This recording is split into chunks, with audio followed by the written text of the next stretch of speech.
No, there's no particular exam for, especially for under cracking computer science courses.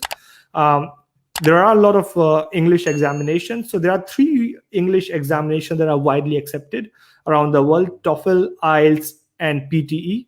In Australia, all of these are valid. In some countries, 2 of these are valid, or in some countries only 1 is valid. So you have to identify which country you want to go to, look at the examinations, prepare for the examination. It takes 2 to 3 months to prepare for any English examination.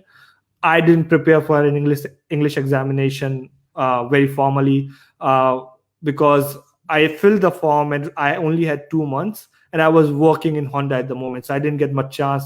So all I used to do was just to used to watch English movies without subtitles, and then used to listen to a lot of podcasts. And for reading, I just started reading novels, things that interested me.